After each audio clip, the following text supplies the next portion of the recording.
Well, it's a classic RPG trope, the hero captured by the villains, that darkest moment where we are in the enemy's clutches. So, seems like Trails isn't beyond enjoying that trope as well. And why the hell not? It's a classic. This whole, join the dark side speech, though, that's not always there, and I like it too. Very dramatic. I like the stakes, the whole, this is how you get Joshua back thing. Ooh, that's really so manipulative of Weissman to, lean in on Estelle's, big insecurities about Joshua like that. Very sneaky.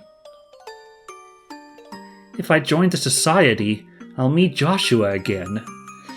Although, I don't think that's correct. If you join the society, Joshua will hate you more than anything. You'll meet him just so he can kill you. So, I think that's pretty much what's likeliest here, but, yeah. That's all but guaranteed. Besides, I don't have to join them for real, right?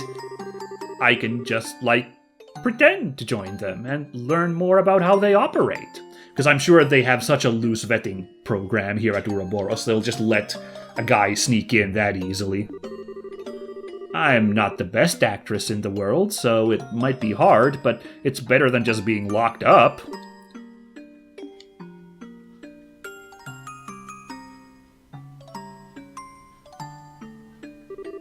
No, that's stupid. That isn't the way I do things. I kinda like that. That's kinda cool, Estelle just being I don't play the whole subterfuge thing. That staying true to her convictions. I think the answer is also gonna be obvious on her decision based on that one, right? Pardon me? Oh, never mind, it was him. I thought it was gonna be a regular grunt. That was the wrong voice. Pardon me. Huh? You! No need to be so on guard. I have no intention of harming you. Though if you try something like that little stunt of yours earlier, I may have no other choice. Yeah, well, sorry. What are you doing here anyway? Weren't you guys going out somewhere? That's funny, you guys going out. Okay, guys, she's out of the room. Let's all go out for sushi. Why not? My treat, fellas. Let's go. That makes it sound so casual. The professor and the others are the ones who will be advancing the plan. I'm staying behind and minding the glorious. What is it you people are planning on doing? If you wish to find out, why not accept the professor's invitation? You'll learn most of our plans if you do so. It seems you have your answer, but you're still hesitating, aren't you?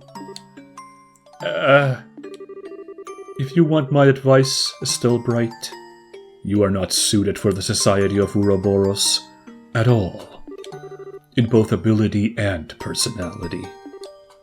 Man, do you have to be so completely blunt about it? Don't misunderstand me. The potential for the necessary skill is within you, somewhere. But your personality... You have too little darkness within you to be part of the Ouroboros. Darkness? But I've been equipping all those time orbments this game, making Estelle more dark-themed. Nah.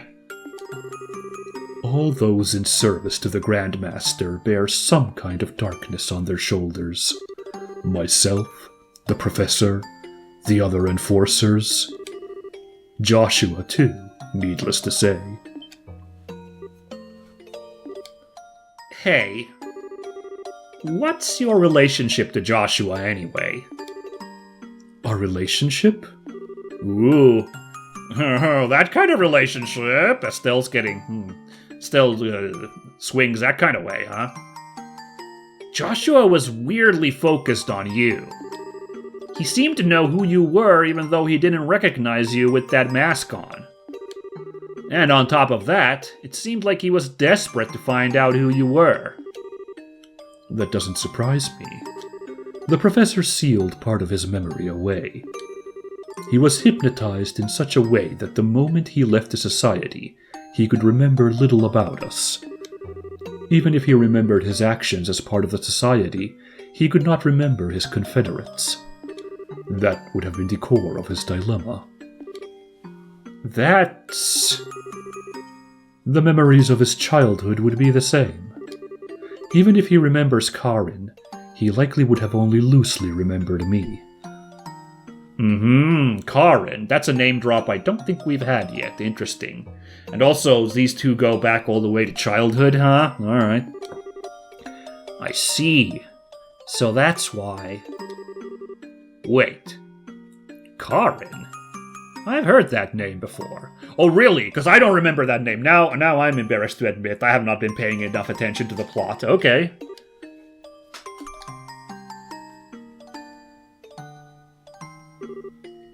Karin Astray. A childhood friend of mine and Joshua's... Let's try that again. That was a weird line read. Sorry. A childhood friend of mine and Joshua's older sister. She died 10 years ago. What? That harmonica you have was originally Karin's. By the way, they're giving this awesome, portrait for Loewe again, specifically for him to be doing the talking over his shoulder thingy. That's so funny. Joshua held on to it as a memento. And then it was passed on to you. Joshua had an older sister?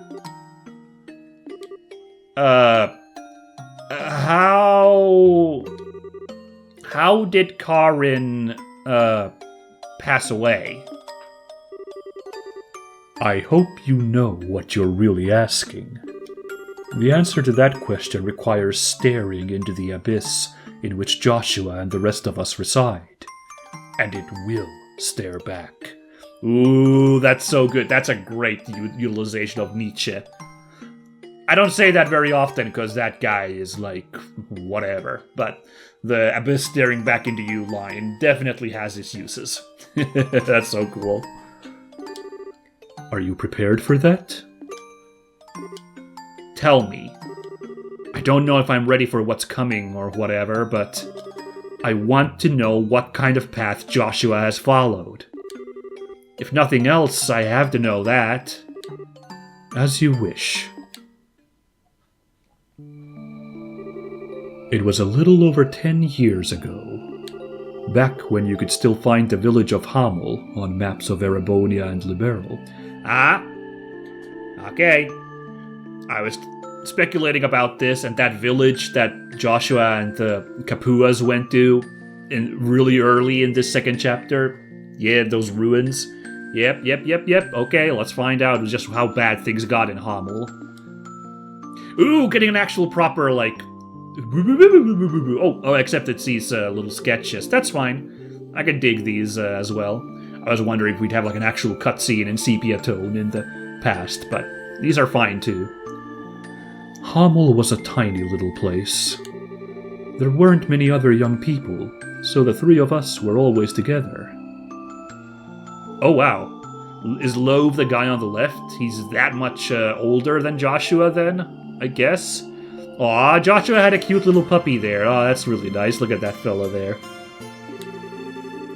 I dreamed of becoming a bracer, and I spent my free time practicing my swordsmanship. Karin and Joshua would watch and encourage me. That was how we whiled away the days.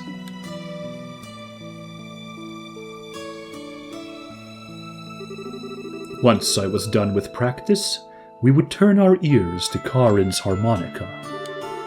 Karin could play anything on that harmonica. Anything. But my favorite was always the old Erebonian folk song, The Whereabouts of Light. It seemed like that bliss would last forever. We believed that. We had no reason to doubt it. Suddenly, reasons to doubt it. Oh, never mind. Okay. Thought we'd have a really shocking, image there. That day dawned and began just like any other. And then they came. So I'm guessing that person there on the right isn't lying down just daydreaming, Look at that red tone everything got to make this extra dark. Yikes. A band of invaders, garbed in black and armed with Liberlian weaponry, came from nowhere. They encircled the village and slaughtered everyone in sight. None were spared. Not the old and infirm, not the young and defenseless, not even infants. Those who were killed that's the wrong... Again, sorry. Doing some of these line reads kind of bad. My bad. Those who were killed quickly in the opening moments were the luckiest by far. And the women. Even in this telling, there are some things I will not recount. Wow! Game sure went places with that one. Good lord.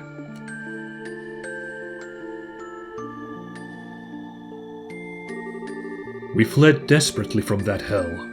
We were lucky to be in a position to escape when the attack began. We fled for the outskirts of the village, the screams of our own families carried to our ears on the wind. Once we'd got into the outskirts, I told Karin and Joshua I would act as bait to confuse any pursuers. I promised them I would catch up to them soon and sent them ahead. But he was never intending on coming back, right? But the attackers, they had laid their plans well. They had people in position to deal with any who tried to flee. Oh, that's the weirdest example of the widescreen oddities. Kind of ruined that really dramatic cut there. Sorry, guys. My speaking also ruined it. I'm sorry, guys. Whatever. When I'd finally caught up to them, the scene was strangely quiet. A man, dead, shot through the throat. Joshua, with a gun in his hand, dumbstruck. And Karin, holding Joshua with a horrific wound on her back. She was barely breathing at that point.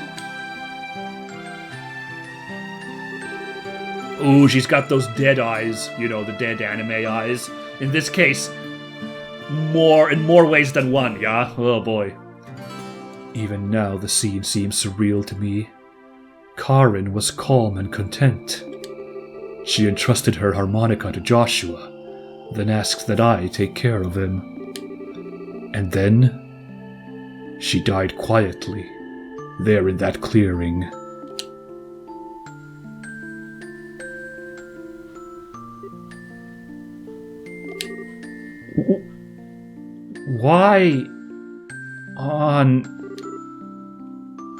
Why did that... The Empire invaded Liberl almost immediately afterwards. A defenseless little village, its inhabitants slaughtered by men with Liberlian arms. It was almost too perfect an excuse to invade. Okay. It is, weird that Liberlian soldiers would just go and slaughter that village. If that wasn't a really creepy false flag from Erebonia, then it actually makes Erebonia come off more sympathetic than they've been thus far with the whole, they just randomly attacked us business. Interesting. But, yeah, I see what Loewe's... I'm picking up what Loewe's putting down. It also kind of sounds like there may have been a false flag operation here, It can't be. Liberlian troops doing that? Or, if you want to get really conspiracy theory, they weren't Liberlian or Erebonian. A third party setting up a war. Could be the Society, since they seem to be behind every evil pie in the world. Well, let's not get too crazy with our theories here. It's not healthy to get too involved in conspiracy theories. When the local garrison found us, they were adamant the invaders were Liberlian. The war ended a few months later with the Empire's defeat, however. We were given a different tale entirely. They told us instead that a band of Jaeger dropouts had turned to pure brigandry. And they told us to never speak to anyone else of the attack. The Erebonian authorities announced that Hamel had been destroyed in a landslide, and all roads leading there were to be closed completely. Hold on, what? Why would they lie about that? Neither explanation makes sense. Well, I guess I understand that the Empire lost the war, so they wanted to cover up their casus belli because it'd be really embarrassing that they actually had a casus belli to start war and they still lost, so I can see why they would want to, do the cover-up, right? I can understand that. Grim as it is, and they shouldn't have done it, but, I can see the motivation there. That's almost like... Indeed. Everything was a fabrication by the warhawks in the Empire to justify the invasion of Liberal. Oh, never mind. Okay, apparently it really was. It all was just the false flag from the Empire. Fair enough. Unless even Loewe has been fooled, and it was, let's not go too crazy with the speculation. We'll just follow the story along. Sorry, guys. My mind is racing too fast now. At the end of the war, the ruse was discovered, and the imperial government was thrown into a panic. They conceded to a comprehensive peace and executed nearly everyone involved in the plot, all to pretend that it never happened. That, Estelle Bright, is the tragedy of Hamel in full. That was also when Joshua's heart was broken entirely. He was now burdened with the torturous death of his sister, his parents, and everyone he knew, and even the shock of taking another man's life. How could that not shatter the soul of a 6-year-old child? You've likely heard the rest from Joshua. His spirit was so wholly broken that he lost all will to do anything but play that harmonica. He began to waste away. That was when the two of us were found by Weissman. To save Joshua's life, I'd entrusted him to Weissman's care and threw myself into Ouroboros training. Okay, you guys are doing it. You're making me be sympathetic to Loewe. That was such an impossible situation that he was in as well, so I understand why he did what he did and why he's such an edgelord as well. He's doing the big brother act for Joshua, Yeah, I'll say it. Poor guy. Still kind of rubs me the wrong way, this douchebag, but, Let's say he's more, sympathetic than, whatever Bleu Blanc is eventually gonna be. I was a poor orphan once, very sad, boo-hoo me, he's gonna have to move mountains to convince me to be, feel sad for him. And then, 2 years later, Joshua, repaired as he was by Weissman, followed the same path. This is darkness, Estelle Bright. Do you understand what sort of gulf separates you and Joshua now? Do you understand what he stares into every day? I do, yeah. Now I think I really understand why Joshua left. Hey, next time you see him, tell Weissman thanks, but no thanks. I'll never join Ouroboros. It's not because I like or dislike the society. But as long as I'm gonna pull Joshua back over that gulf you mentioned, forget it.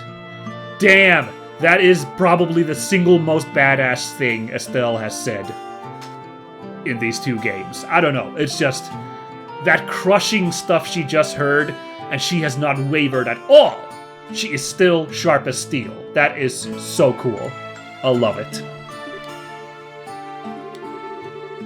Although, I do feel kinda bad about letting Ren down after she went through all this trouble to invite me. Hey, you think she'll forgive me if I say I'm sorry?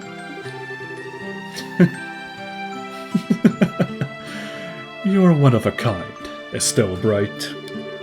To hear those horrors and thus lose your hesitation, you truly are more than just the daughter of the Divine Blade.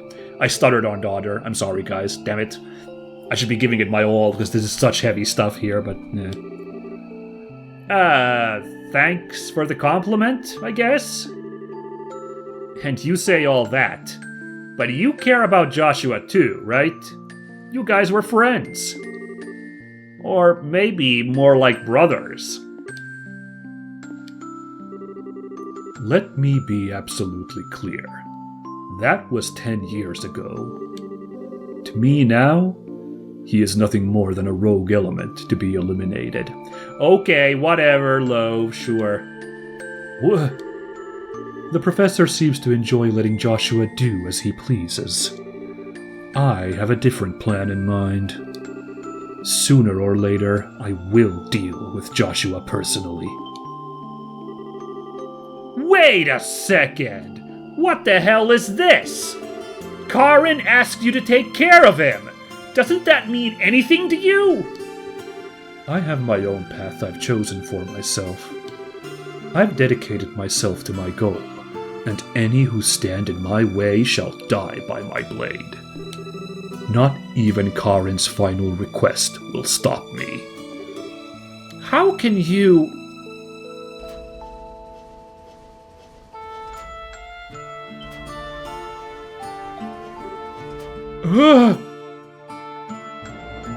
What? I don't know. What are we seeing? What is it?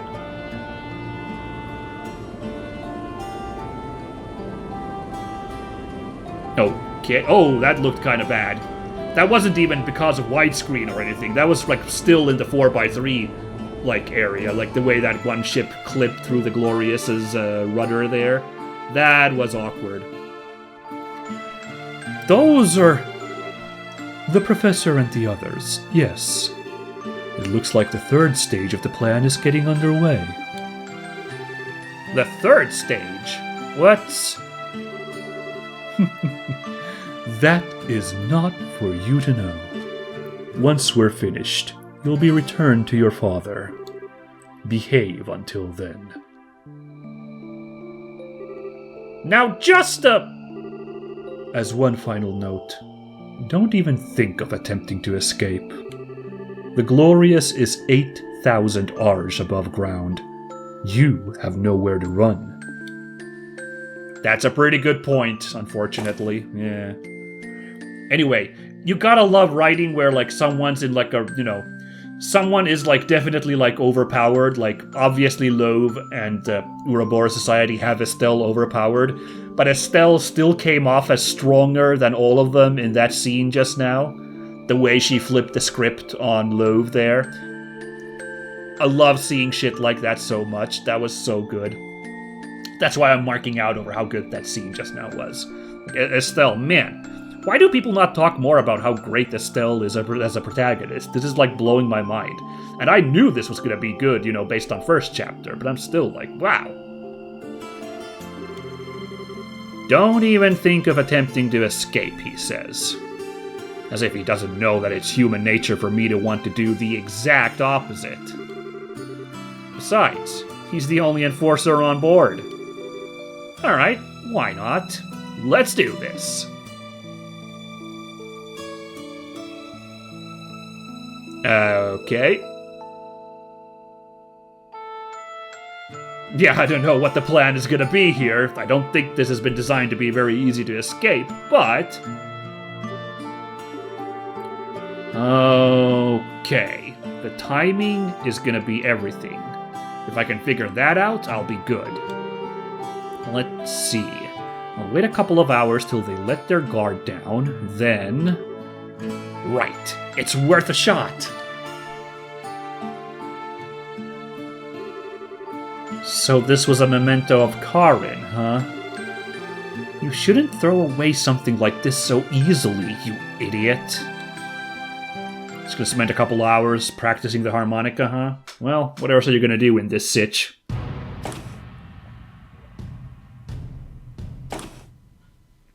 Oh, this guy looks pretty bad.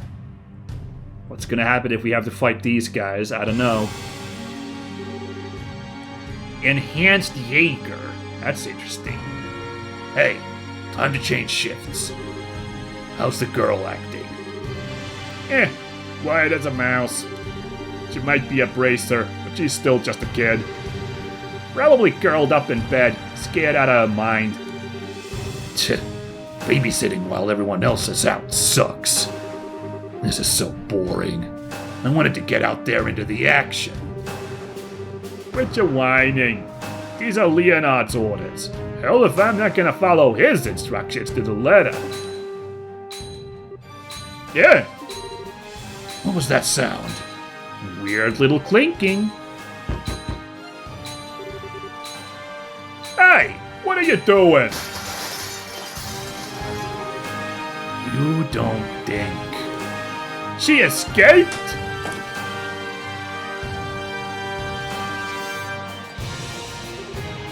Damn it. That stupid girl! Does she not get where she is? She tried to kill herself or something? Ah, Gehenna take me right now. She probably fell. You have got to be kidding me. What are we gonna tell Leonard that'll kiss them? What are we gonna tell Leonard that'll let us keep our heads? That damn brat. Nothing but a load of trouble. Damn brat, huh? Oh man, I was like, are they not gonna check under the bed? But okay, never mind. This is also a sick move. Ah! You! Nice try, old man. Well, never mind then. I'm not actually that impressed by these Ouroboros elite guys, because those guys ate some real dirt there just now.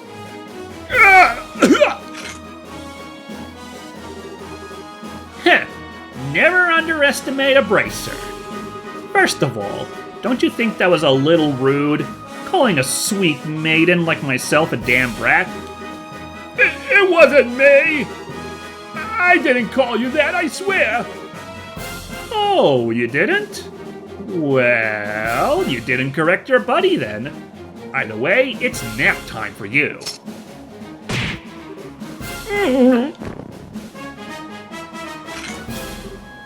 Okay. Reinforcements are probably gonna get here really quick, so I should book it. There's gotta be some way off this boat. And I won't give up. Not until I see Joshua. Not until I see that dummy again.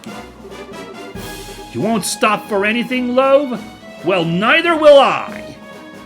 Damn, so cool! Estelle is so freaking cool! I love this lady. Alright, well, I mean, she just took these two guys out, no problem there. That's so badass. I'm looking at the clock, and I think we're gonna call it here. Gotta do it. That was a lot of stuff, right? Like, we just watched one giant cutscene, basically. The only gameplay I had was very early running around with Kevin. I just blanked out for a second what his name was, sorry. And then very briefly walking around with Ren leading Estelle, and then it was cutscene time. But why the hell not? That was some pretty heavy stuff, some great exposition. There were some revelations there, as promised, so I'm feeling properly revelationized. Okie dokie, everybody. Next time, the thrilling jailbreak. I don't know how this is gonna go down. Estelle did say that Loewe is the only enforcer here, but it's Loewe we're talking about, so how exactly it's gonna go down if and when he catches up, I don't know. Alrighty, well, no matter. Oh, also, yeah, I guess I'll just say it now. Yeah, I just did it for a second, like, also, this would be a great time for Joshua to show up after that whole, like, sneaking on board one of those ships, right? Like, you know? I don't know. We'll see. We'll see how it goes. But, yeah. Very cool stuff, and it's gonna be crazy next time, so please look forward to the continuation. But for now, that's it from me. Catch you later, guys.